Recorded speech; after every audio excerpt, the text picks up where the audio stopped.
秦若嘿嘿一笑，来到泳池边，直接跳了进去，接后迅速地游到了夏飞轩的面前。是房东？是房东吗？夏飞轩连忙道：“是我。”秦若说。听到回答，夏飞轩八爪鱼似的抱紧了秦若。带我上去，我怕。夏飞轩用蚊子说话的声音小声地说道。如果有灯的话，便可以看到夏大美女的脸色已经红得不像样子了。好，秦若答应得很利索。不远处就是上岸的阶梯，距离他只有20几米。可是这一小段的路程，秦若足足花了半个小时才走完。上了岸，电又突然来了。夏飞轩如兔子一般的脱离了秦若的怀抱，逃命似的离他足足好几米。房东，你好无耻！那么一段距离，你居然足足走了半个多小时。夏飞轩鄙视的说道。谁里面看不清啊？秦若心说我容易吗？我来来回回都走了10来圈了。咦，房东你身上居然有纹身啊，好帅！难道你是混社会的？夏飞轩这个好奇宝宝又凑了过来，小手摸着秦若胸口那个榔头的图案。在国外人都比较喜欢纹这些，是一个时尚。哦，我去睡觉了，晚安。夏飞轩踩着拖鞋快步地走向了房间。秦若呵呵一笑，坐在地上发了一会儿呆，心中升起了一股保护他的想法，才去楼上睡觉。第二天一早，叶莱克饭店便早早地开了起来，来了几个回头客，年纪都不大，是附近学校的学生。看见秦若，顿时客气地打招呼道：“秦老板。”哈哈，你们好。秦若一边打着招呼，一边去做菜，忙得不亦乐乎。中午12点，饭店的生意终于来了头一次高峰，20来个客人在前厅等候着。后厨的秦若左手一个锅，右手一个锅，这个模样，如果有人看见，绝对会惊叹一声好厨艺。就在这时，外面突然传来了一阵砸碎东西的声音，伴随着几个男人嘶吼声。秦若好奇地探过头去。这时，夏飞轩也跑了过来，一脸着急地对着秦若道：“房东，外面来了几个人，在我们饭店打起来了。”秦若擦擦手，连忙道：“快带我去看看。”在不远处，几个学生被打得头破血流，却丝毫不敢抵抗。在门外是一群头发染得五颜六色的社会男子，为首的是一个身高1.8米的纹身男子，脖子上戴着粗粗的金项链，穿着一条花色大裤衩，上面就是一件蓝色衬衫。你 TM 的，居然敢对老子歪歪唧唧的，不想混了是吧？这纹身男说完，又拿起凳子砸向了地上的一个学生。砰的一声，那学生被打得鲜血直流，抱头缩在地上。周围几个学生敢怒不敢言，一脸愤怒的表情。这些人是校外的黑社会，得罪他们没有好下场。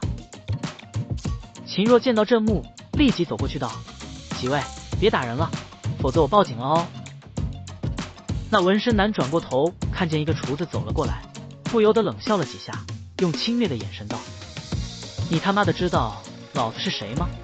还报警？警察局就是我家。”听到这狂妄的声音，那几个学生脸色更加惨白了一分。站在秦若一旁的夏飞轩银牙紧咬，纹身男无意看到了夏飞轩，一双眼睛瞬间绿了。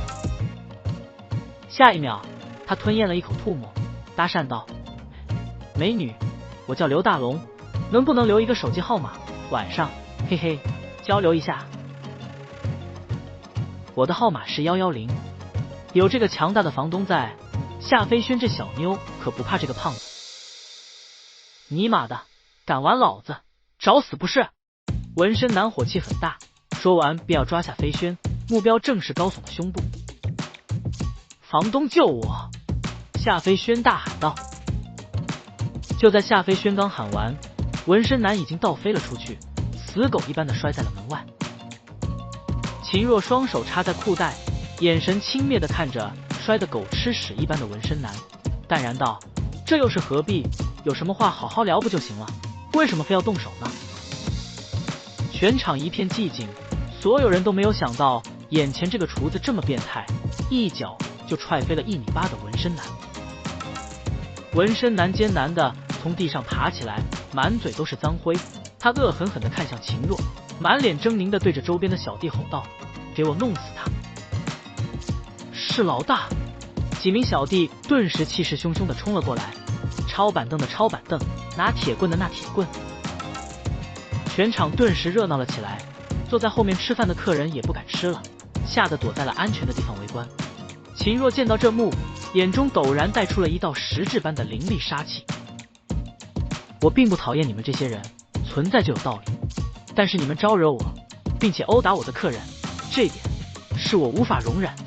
秦若说完，手中的拳头狠狠地砸在了一个男子的脸部，啪嚓一声，这男子鼻梁骨瞬间断裂，鲜血直流地躺在地上，哀嚎声都没有，直接昏迷了。你们居然欺负我的店员，我的房客，她可能还是我未来的媳妇，这点无法容忍。秦若猛地抬脚，化作一道笔直战斧，狠狠打在了一名男子的脸颊上。那男子脸部如同被斧头砸了一样，整个人原地旋转了10几圈，最后笔直地栽躺在地上，昏倒了过去。不一会儿，5、6个小弟全被秦若轻而易举地击倒，整个过程轻松至极。秦若拍了拍手，对着身后目瞪口呆的客人们躬身道：“实在抱歉，让你们受惊吓，在下保证下一次绝对不会出现这样的情况。今天在场所有人的费用我包了。”听到秦若的话，全场所有客人都是兴奋地欢呼了起来。今天实在太不敢置信了，一个厨子打混混，好像是成年人欺负小学生一样，太霸气了。夏飞轩拽了拽秦若的肩膀，小声道：“房东，你真棒。”秦若嘿嘿一笑，道：“房东哪儿都棒。”站在门外的纹身男已经惊呆了，看着躺在地上犹如死狗的小弟，他倒吸了一口冷气，一股脊梁骨发寒的感觉从脚底板瞬间窜到了脑袋。不过转眼却露出了丝丝冷笑，对着秦若道：“小子，我刚才已经报警了，你故意伤人，并且我已经用手机拍摄了下来。再能打，你去警察局打吧。”秦若懒得理会，去后厨忙活去了。那纹身男却是冷笑在原地等待。警察局有一个警察是他的表哥，现在正带着人过来呢。果不其然，10分钟后，燕莱克饭店来了3、4辆警车。率先下车的是一个身材女警，罕见的是她居然没有穿警官服，笔直修长的大腿在黑色紧身裤的束缚下，呈现一种令男人啧舌的弧度。傲人的胸围在黑色紧身衣下，更是让男人忍不住惊呼出声。林烟儿今天心情很糟糕，原本是刑警身份的她，因为在上次案子中的失误，被可恶的局长弄到普通警察的行列。虽然身份还是刑警，可好端端一个刑警，居然管打架斗殴的事情，想想还是很郁闷。今天是他休假，看到路上突然有几辆局里面的警车，喜欢多管闲事的林烟儿拦下了车，也跟着来了。刚才是谁报啊？林烟儿一走进饭店，就首先亮出了自己的警徽。他的身后7、8个警察走过来，纹身男连忙跑到一个警察旁边道：“哭爹喊娘的叫喊，表哥，表哥，你可要为我做主啊！”刘飞，怎么回事？向前走的林烟儿转身看着刘飞，被纹身男表弟缠着的刘飞苦笑道：“林警官，这小子是我一个表弟。”林烟儿点了点头，目光放在了死狗一般躺在地上的几个人，眉目陡然一寒，下手的人手还真重。以刑警的眼光，一眼就看出这些人每个人身上都带着不同程度的残疾，就算医治好，也要花费很大的代价。谁打的人？给我出来！林烟儿对着饭店内的诸多客人道。是一个厨子。有一个客人道。很快，提着一个锅的秦若悠哉地走了过来，好奇地看着眼前这个警察，顿时瞪大眼睛道：“美女警花。”林烟儿本能地露出一丝不悦，冷冷开口道：“这些人是你打的？”“对啊，他们打我客人，妨碍我做生意。”秦若一脸无所谓地道。“现在你涉嫌故意伤人，请跟我们去警察局走一趟。”林烟道：“滨海市公安局审讯室。”昏暗的屋子内，秦若双手戴着手铐，对面坐的就是美女刑警，后面站着几个人高马大的警察，不时用冰冷的目光看着秦若。为什么要打人？美女刑警林烟问道。他们在我店里面肆意殴打我客人，并且企图占我员工便宜。秦若淡淡说道。为什么不报警？林烟美目露出一丝不悦的神色问。秦若一笑道：“我不喜欢依赖别人，包括警察。”他的话充满了装逼的味道。后面几个男警顿时道：“小子，这里是警局，要装逼去外面装。”林烟却有些惊讶地看了一眼秦若，眼前这个犯人实在太淡定了，仿佛是在审讯自己一般。甩掉了脑海中这股异样的错觉，林烟道：“姓名？秦若，民族汉，性别？”作为一个人见人爱花见花开车间车爆胎，宇宙无敌超级大帅锅，美女，我对你的眼神表示怀疑。秦若一口说出了长长的一段话。这里是警局，请你严肃。林烟丝毫不买账，一副公事公办的模样。性别男，年龄25，差2个月就26了。美女，你要来我生日聚会吗？秦若又发挥出了她幽默的一面。请你严肃。林烟直接站起来，用力敲了敲桌子。后面几个警察已经用杀人的目光盯着秦若了。就在这时，从审讯室外突然走来了一个男子。林烟道：“他的资料调查到了吗？”回林警官，他的资料一片空白，警察系统根本调查不到这个人。男子奇怪道：“什么？”这一下不单是林烟震惊了，就连一旁的几名男警也都是一副不可思议的样子。只有坐在椅子上的秦若嘴角扬起一抹淡淡的笑容。这些小警察如果有权利调查到自己资料，那就奇怪了。你笑什么？林烟目光看向秦若，发觉他在笑，不由得气不打一处来。自己办一件普通的案子，居然调查不到嫌疑人的资料，实在太可恶了。就是觉得好笑而已。对了，我饭店还在开着，客人还等着吃我的，打人的事我会赔偿，现在没空陪你们玩。秦若说完，突然站起身来。见到这一幕，审讯室内所有警察全部紧张了起来，气氛也陡然压抑了起来，伴随着昏暗的审讯室，颇有些剑拔弩张的味道。林烟直接拔出了手枪，指着秦若的脑袋。作为一名华夏公民，你以涉嫌故意伤人被刑事警局拘留，并且法医经过认证，你伤害的那些人全身上下都有不同程度上的残疾，你已经被刑事拘留了。如果你敢抵抗的话，后果将会是坐牢，你可要考虑清楚了。林烟冷冷道。秦若一笑，目光没有看那把手枪，而是盯在了林烟的美目上，道：“你们局长是谁？”小子，你真的很讨厌。一个警察直接走来一拳向着秦若的脸砸去，他要教训一下这个不知天高地厚的小子。秦若冷笑了一下，目光盯在这个警察身上，眼中陡然射出一道可怕杀气。这股眼神瞬间洞穿了这警察所有信念，抬起来的手居然不敢落下。我们局长叫张铁军。林烟皱了皱眉，还是说了出来。秦若淡淡一笑，道：“把你们局长喊来。”你以为你是谁？一个男警冷冷道。林烟却感觉这件事有点不简单，这男人实在太淡定了，而是浑身上下透露出一股霸气。警察局仿佛在他眼中什么都不算，甚至自己拿枪指着他，脑袋也都一点感觉都没有。加上之前资料一片空白，林烟似乎已经猜测出了这男子的来头，没有番号的特种兵。去通知局长。林烟道，他知道这件事可大可小，还是让局长来定夺的好。是林警官。不一会儿，一个大腹便便的局长便快步走来，几个警察恭敬的问好。张铁军有些不耐烦，看向林烟，问道：“小林，怎么回事？”回局长，此人的资料警察内部系统查不到，并且他指明要见你。林烟稍显凝重地说道。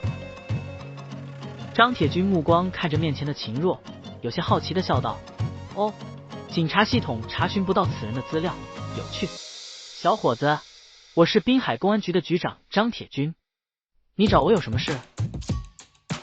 秦若道：“那个小张，你就是滨海市公安局局长？”小张？听到这个称呼，在场的紧张的气氛瞬间被冲散了，所有警察想笑不敢笑，强憋着。看秦若不爽的几个警察不得不承认，这小子装逼的本事真牛。林烟也瞪大眼睛看着秦若，这家伙是装逼还是真牛逼？居然敢对一名副厅级的局长喊小张。被喊的小张，也就是张铁军局长，脸色却不那么好看了，仿佛能滴水一般，阴沉的惊人，目光冷冷道：“小子，现在富二代可不好使，有什么话赶紧说。”张铁军这句话并不是危言耸听，作为一名地级市公安局的局长，如果秦若真有一点小九九，他完全可以一巴掌拍死。秦若却是笑着摇头道：“你不敢？对了，大爷没空陪你聊天，现在把刘安给我喊过来。”你小子以为自己是天王老子？妈的，信不信老子枪毙了你？等等，你说刘安是哪个刘安？张铁军听到秦若前半句愤怒十足，可是刘安这两个字却让他不得不停止了愤怒。呵呵，滨海市还有几个刘安？秦若淡淡反问道。张铁军却感觉到了一阵寒冷的感觉，一种棘手的感觉慢慢笼罩在他的身上。滨海市的人能知道刘安大名的一双手都数得过来，此人难道真的大有来头？你是说刘安刘会长？张铁军试探性地问道。秦若淡淡点头。张铁军暗自倒吸了一口凉气，他现在已经有了释放秦若的想法了。能知道九州汇丰会长名字的人绝对不简单，不是他能招惹起的。不过事情已经到了这地步，索性就拨打了刘安的电话。10分钟后，警局外开来了一辆高级黑色奔驰，一个中山装老者大步走了进来。审讯室内，张铁军率领一批警察亲自前往迎接。呵呵，刘老，您来了。小张，你有什么事找我？刘安好奇地问道。这是公安局的警察们今天第2次听到有人喊局长叫小张，从之前的不敢置信到现在的麻木了。刘老啊，里面有一个年轻人涉嫌故意伤人，被我们抓进去。那个小子居然知道您名字，让我们找您。张铁军如实道。糟了，闯祸了。刘安本能地感觉到一丝不妙，随着张铁军的这句话说完，顿时无限放大了起来。快步走进了审讯室，一个年轻人双脚放在审讯桌上，一副大老板的模样。张铁军见到这幕冷哼道：“放肆！”张铁军傻眼了，只见刘安陪着一张老脸，笑着走过去，对着秦若躬身乐喝道：“秦爷，您没事吧？”“你就是刘安？”秦若没有收腿，目光斜斜地看着眼前这个老者。正是鄙人，闻名不如见面啊！秦爷果然仪表堂堂，人中龙凤，今日一见，果然名不虚传。刘安公赞道：“呵呵，那个老刘啊，你看我现在这情况，要被抓去坐牢了，以后咱们就没机会再见了。”秦若笑道，嘴上说着自己要被抓去坐牢，可脸上哪有丝毫那种该有的表情。哈哈，小张跟您开玩笑，您哪能去那种脏地方啊？来人啊，赶快把秦爷的手铐解开了。刘安一脸严肃地说道。美女刑警林烟儿一副瞪大眼睛的吃惊表情，拿着钥匙准备解开秦若的手铐。不用了。秦若利落地站起身来，手一张，纯铝合金制作的手铐瞬间崩断了。这一幕，全场所有警察都不寒而栗，再看向秦若，都带着畏惧的眼神。原来此人不是在装逼，而是真牛逼。那个老刘也就没空跟你聊天了，我有点事先走了。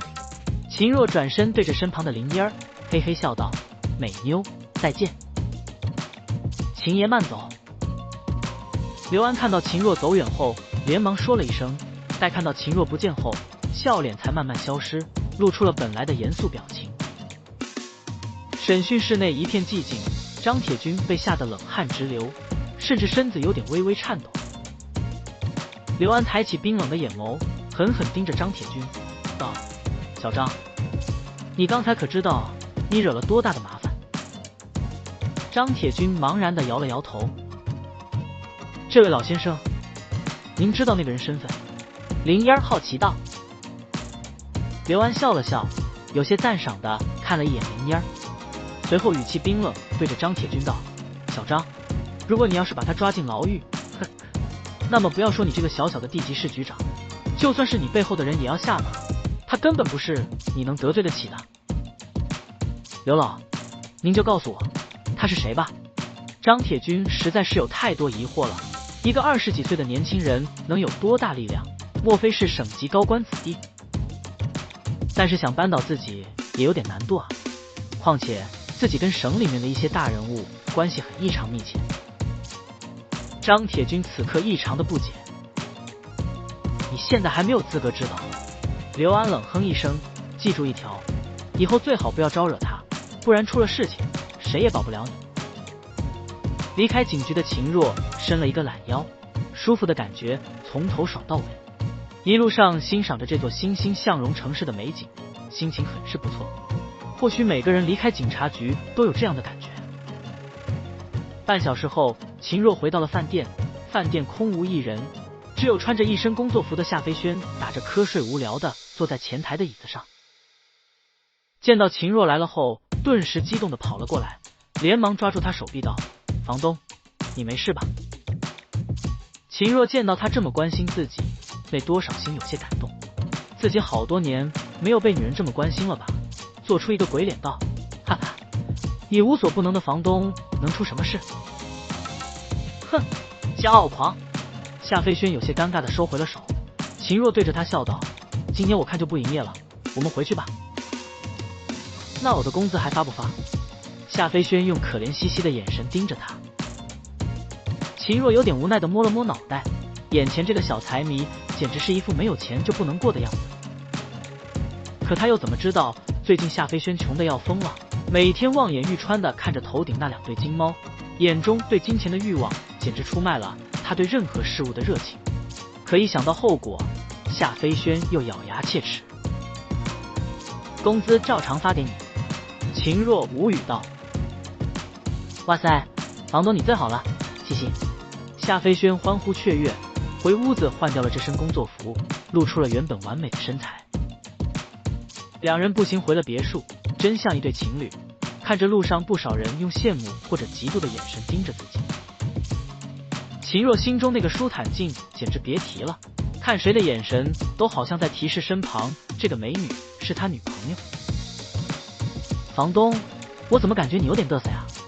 一旁的夏飞轩好奇问道。“有吗？”秦若连忙露出正人君子的样子。“有，你明明有。”夏飞轩反驳道。“没有。”“有。”两人一路斗嘴，很快就回到了别墅。这时候夕阳已经映红了半边天空，秦若站在3楼的阳台上，点起一根烟抽了起来。“房东，我去看电影了，你要不要一起去？”下面传来夏飞轩动听的声音。“不了，你去吧，晚上自己注意安全。”秦若道。看着夏飞轩离去的背影，秦若心中忽然想起了尘封已久的那个他，轻轻低语，笑道：“诗瑶，他和你真的很像呢。”一个人孤单的在阳台抽着烟，秦若甩了甩心中这股异样的想法，烧了一壶水，泡了一杯茶，悠然的坐在椅子上看报纸。他已经提前了30年的心理年龄，过上了50几岁老年人的安逸生活。或许是觉得太无聊了，秦若又难得的打起了一套拳法，这套拳法名为霸拳。此拳杀伤力异常强大，包含了华夏各大拳术的精髓，创造者吸取了里面的精华，把什么太极拳、八卦拳、咏春拳融合在了一起，形成了这个名叫霸拳的拳法。这是秦若的师傅曾经教他的，说什么当今世界除了他便只有秦若学习此拳法，把这拳吹的要多牛逼有多牛。这套拳法一施展，阳台上顿时释放出了一股强大气势，人未动，拳风已起。霸拳一共7式，如今秦若已经修炼到了第2式横扫千军。顾名思义，即便面对着成百上千敌人，秦若单靠着一双肉掌便可敌过。拳风呼啸，犹如雷霆。秦若动作看似缓慢，实则奇快无比。半个小时后，秦若气喘吁吁地弯腰，重重地呼气道：“只不过施展了几次横扫千军，就没有力量了。看来横扫千军我还并未领悟透啊。”练完拳后，秦若双腿盘坐在地上，按照师傅曾言的方法纳气吐息。随着时间缓缓流逝，秦若渐渐进入了状态，全身上下隐约中好似笼罩了一层薄薄的雾气，远远看去身影很是朦胧，犹如身处雾中。倘若有那家功夫高手看到这番情形，肯定会惊骇得无以复加，体内气劲透体外放，形成薄雾，这可是气劲巅峰的标志。虽然如今早已不是冷兵器的时代，热武器占据着主导地位，可是真正的高手还是武道高手。华夏武学传承5000年，修炼者多若牛毛，不过大多都学了点皮毛，会点简单的防身术，能达到气劲巅峰的还是太少太少，都是真正的高手。当然，这也是相对而言，毕竟华夏还尚存的较完整的流派还有许多，不论是人才济济的大派名门，还是人丁稀少的隐士家族，气劲的高手依然不少，甚至还有超出气劲达到一种更加可怕的化境存在。秦若不知道自己这一门的具体名称，老头子没有说过，他只知道是丹脉相传，老头子一生只有他这么一个徒弟。月朗星稀，时间已经到了凌晨，秦若长吐一口气，感觉全身神清气爽，精神奕奕。在门外转了几圈，秦若发现夏飞轩这妞还没回来，伸了个懒腰，打算回房睡觉。就在秦若准备从阳台下去的时候，突然间他听到远处一阵凌乱的脚步声，那脚步声中还夹杂着惊人的喊杀音，传进了秦若的耳中时，已消弱至细不可闻。滨海的晚上挺闹腾的呀。秦若嘀咕了句，揉了揉眼圈，跟我又有什么关系？话音未落，楼下一阵急促的敲门声骤然响起。秦若立即回到阳台，看了一眼别墅门外，却见门外站着一个魁梧的黑影。敲门声一直极响，秦若下楼打开门，刚到来一股血腥的气味便从身边穿过，魁梧的黑影踉跄的和秦若擦肩而过。关门！跌进门的粗犷大汉扭头朝着秦若嘶吼，犹如猛虎般气势凌人。秦若却淡定地打量了眼面前的汉子，那汉子一脸的凶神恶煞的模样，刀疤和伤痕错落的满布脸颊，样子要多吓人有多吓人，小孩见到绝对能吓得哭了出来。汉子相貌粗犷，威猛的身躯散发着浓浓杀气，上身穿着的一件背心，身上好几道伤口被利刃划破了，露出一道道狰狞扭曲、鲜血淋淋的伤口，在灯光下显得格外恐怖骇人。秦若关了门，并不是他害怕，眼前这个大汉算得上一名不错的高手，可对秦若来说并未有太大的威胁。客厅里顿时陷进了一片黑暗，只有一双猛虎般的利眸不断地闪着两抹寒光。随着沉重的喘息声，房间的气氛变得压抑起来。不多时，别墅外的小巷里响起杂乱的脚步声。巷子里有血腥味，虎肯定是沿着这条巷子跑的，都给我看仔细了，别落一个死角。外面阴沉的声音响起，秦若发现眼前汉子忽然紧张起来，眸中闪过一道决然的厉色，威猛的身子散出的一股死志和杀意越发变浓起来。性格有点像黑熊，呵呵。那汉子猛地回头瞪了眼秦若，利眸如鹰般锐利，闪烁的厉色令人遍体生寒。就在这时，门外忽然响起了一阵叮咚的敲门声，那大汉脸色陡然一变，寒余弥漫脸孔，全身渐渐变得紧张了起来。秦若打开门，发现面前站着一群黑衣男子。这些男子手持锋利的匕首，站在最前面的是一个约50岁的灰衣老者，手中那把沾着鲜血的匕首还滴着血液。他冰冷地看了一眼秦若，道：“有人逃到你屋子里来了，我们要进去搜。”话语中有着不容拒绝，带着惊人的气场。秦若慵懒地抖了抖肩膀，道：“气境初期的修为。”老者脸色一阵大变，眼前这个普通的年轻人一眼就看出来了自己的修为，不由得一阵胆寒。而下一刻则是抱拳，带着江湖味说：“这位前辈，在下乃是夜龙帮的长老，奉帮主之命追击一名高手，还望不要加以阻拦。”秦若没有回答，只是轻蔑地看了一眼他，道：“我这里没有你们要的人，还有如果私闯民宅，这可是违法的哦。”听到秦若最后一句话，这老者脸色阴晴不变。他们这行人违法之事干得太多了，可是面对着眼前这个深不可测的年轻人，他知道自己绝非是对手。那就打扰前辈，轻羞了。老者客气抱拳，转身道：“撤，人不在这里。”一群人立即消失在了秦若的别墅外。秦若懒懒地关上了门。后面那个粗狂大汉感激地抱拳道：“在下恶虎，感谢高人的救命之恩。”恶虎看着面前这个年纪比自己还要小上几岁的年轻人，内心之惊讶简直无法溢于言表。只靠3言2语被逼退了夜龙帮的大长老，这份可怕的实力，他自认拍马不及。秦若呵呵一笑，慵懒地坐在了沙发上，点起一根烟道：“救你，只是看你像我一个兄弟，仅此而已。谢谢。”抽烟吗？秦若看着眼前这个脸上布满了伤痕，伤口还残留着血液的恶虎问道。恶虎点了点头，颤抖着手从秦若手中接过一支烟。两个男人先是抽了一会儿，气氛有些寂静。秦若并没有问这个男人为何被人追杀，这种事情理由太多了。恶虎沉默了一下，自己说出了缘由：“我来滨海市只为一人，他是滨海市黑暗世界的老大夜龙，控制着夜龙帮。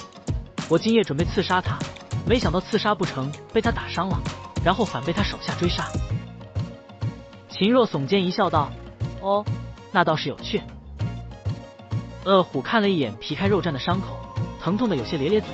秦若道：“我这边有房子出租，1天1000，你要租吗？”恶虎想都没想，猛点头道：“租1个月。”秦若一笑道：“明早交钱，房间里有绷带药品。”恶虎抱拳，露出感激的神色。秦若带着他去了一间普通房间。此时，滨海是一个超级大集团，叶氏集团里正发生着一件不寻常的事情。近些年已在城市外围开发房地产，赚了不少钱。公司坐落在市中心，共56层，金碧辉煌，气派得很。叶氏集团顶层宽阔的大厅内，上面金灯吊坠，散发着奢华的光芒。办公室里，数百个身穿黑衣的男子站在原地，每个人身上都散发着很强的杀气。为首站着一名50许岁的老者，正是昨夜追杀恶虎的那名强者。在所有人的前面，坐着一名表情阴郁的中年人，慵懒地靠在一张豪华的椅子上，椅子后面披着一张真虎皮。他衣着奢华，食指戴着居然9个戒指，光是手中这些戒指起码就超过了1000万。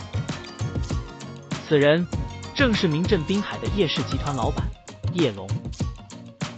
作为近些年滨海市大小企业崛起最快的叶氏集团，叶龙平日出席了不少商业活动，在滨海商界也享有大名。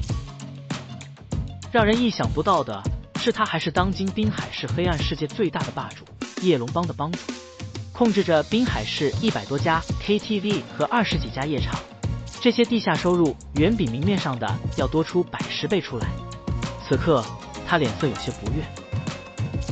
作为滨海市最成功的商人，昨夜的他居然被袭杀了，这让他觉得非常不爽。有恶虎的消息了吗？回老板，昨夜您打伤了恶虎后，我等追随着路线一直追到了 C 区，本来他已经在劫难逃，却遇到了一尊高手出面。老者如实回答道：“高手？